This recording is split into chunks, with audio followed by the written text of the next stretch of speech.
بسم اللہ الرحمن الرحیم۔ اگر دولت سنبھال سکتے ہو تو کسی بھی نماز کے بعد انا اعطینا کل کوثر سینے پر ہاتھ رکھ کر پڑھ لیں، ذاتی مکان، گاڑی، بے تحاشا دولت آ جائے گی۔ محترم ناظرین، آج کا قیمتی وظیفہ میں آپ کو بتانے جا رہا ہوں۔ یہ ایک خاص عمل میں آپ کے ساتھ شیئر کر رہا ہوں۔ اس وظیفے کی اتنی برکت ہے کہ آپ کے بگڑے کام سنور جائیں گے۔ آپ کا دولت کا مسئلہ ہے، لڑائی جھگڑے کا مسئلہ ہے، گھر میں تنگ دستی، محتاجی ہے، گھر میں لڑائی جھگڑے بہت زیادہ ہیں، اگر کوئی بات نہیں مانتا، یا کاروبار اس میں برکت نہیں ہے، یا منافع نہیں ہے، یا کاروبار چل نہیں رہا، بس یہ ایک وظیفہ کرنے سے جو معجزات ہوں گے آپ دیکھتے رہ جائیں گے۔ اور کافی لوگ ایسے ہیں جو وظیفہ کر کے تھک گئے ہیں لیکن ان کو کامیابیاں نہیں ملتی، ان کے راستے میں اسی طرح کی رکاوٹیں ہیں، اسی طرح کی بندشیں ہیں، تو ان کے لیے بھی یہ عمل ہے،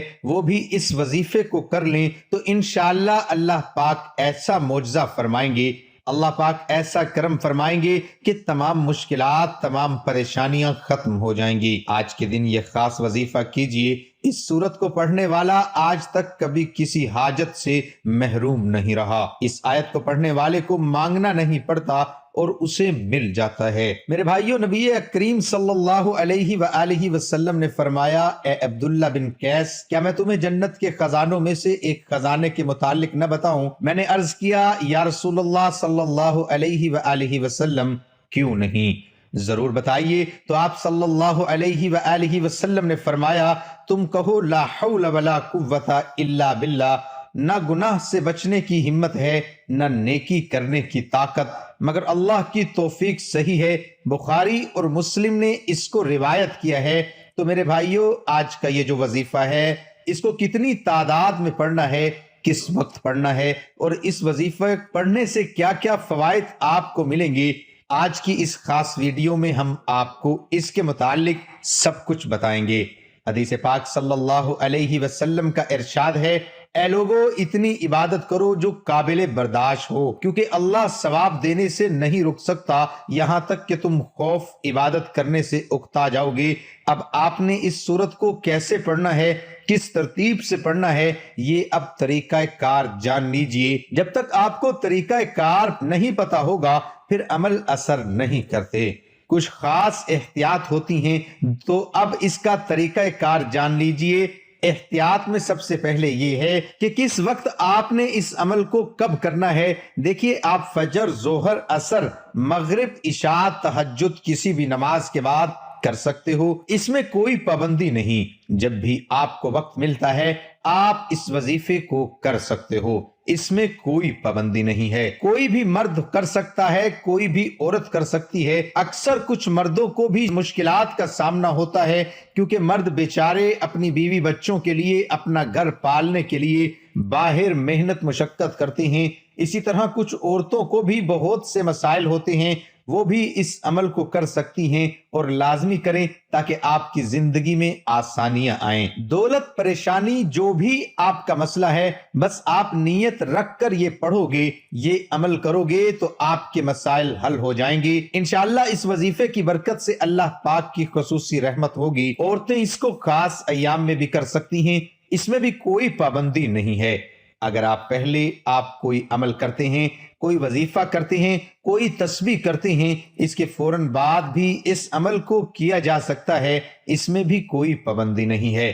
وقت کو مد نظر رکھ کے وظیفے کی طرف چلتے ہیں۔ اعوذ باللہ من الشیطان الرجیم، بسم اللہ الرحمن الرحیم۔ یہ وظیفے کا حصہ ہے، آپ نے لازمی پڑھنا ہے۔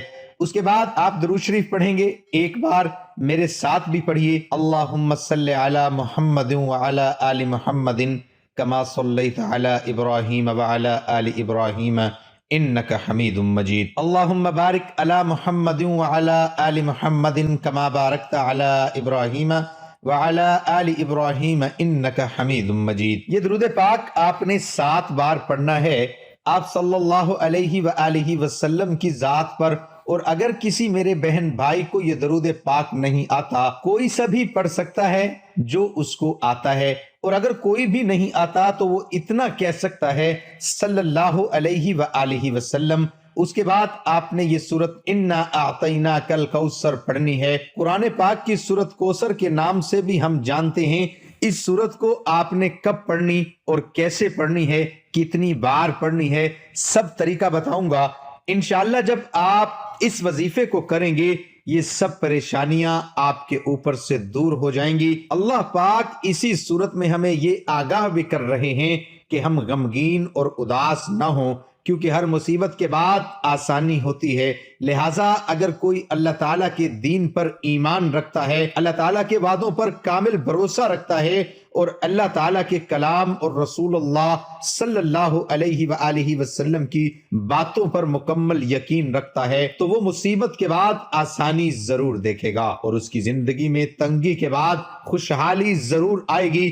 آپ نے اس سورت کو صرف 21 بار سینے پر ہاتھ رکھ کر پڑھنا ہے، اچھی طرح پڑھنا ہے، اور جب آپ اس کو پڑھیں گے آپ کے ذہن میں آپ کے مقصد ہوں، جو آپ کے لیے مشکلات بنی ہوئی ہے، جو آپ کی حاجتیں ہوں، آپ یقیناً اس نیت سے ہی کریں گے کہ آپ کے تمام مسائل دور ہو جائیں۔ اب آپ نے وہیں بیٹھے جگہ چھوڑے بغیر لا حول ولا قوت الا باللہ العلی العظیم، لا حول ولا قوت الا باللہ العلی العظیم، صرف اتنا پڑھنا ہے کہ میں پورے یقین کامل سے کہتا ہوں کہ اس تسبیح کو ہر کوئی جانتا ہے۔ لا حول ولا قوت الا باللہ کا مطلب حضرت عبداللہ بن مسعود رضی اللہ عنہ فرماتے ہیں کہ لا حول ولا قوت الا باللہ کو میں نے رسول اللہ صلی اللہ علیہ وسلم کے سامنے پڑھا تو آپ صلی اللہ علیہ وسلم نے فرمایا کہ اس کا مطلب جانتے ہو کیا ہے؟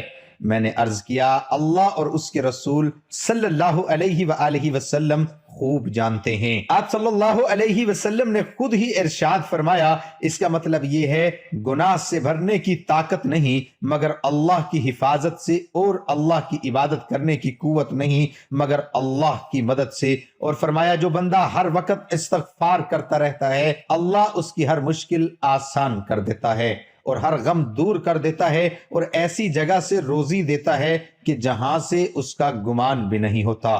اس کی آپ نے 100 دانوں کی ایک تسبیح کرنی ہے۔ اس کے بعد آپ نے دعا کرنی ہے سبحان اللہ یا رب کریم، یا اللہ آپ کو اپنی شان کریمی کا واسطہ ہم گناہ گاروں پر اپنے گھر کے دروازے بند نہ کر، ہم سیاکار ہیں لیکن ہیں تو تیرے ہی بندے، تیرے سوا ہمارا کوئی سہارا نہیں۔ یا ذوالجلال والاکرام ہم تجھ سے اپنے گناہ کی معافی مانگتے ہیں، جو تنہائی میں کیا یا محفل میں کیا، نادانی میں کیا یا انجانے میں کیا، اللہ اپنی شان کریمی کے صدقے، اپنے کعبہ کی عظمت کے صدقے معاف کر دے۔ تمام دوستوں سے گزارش ہے کہ اللہ تعالیٰ کے 99 ناموں میں سے ایک نام ضرور ٹائپ کریں۔ اللہ ہم سب کا حامی و ناصر ہو۔ اللہ حافظ۔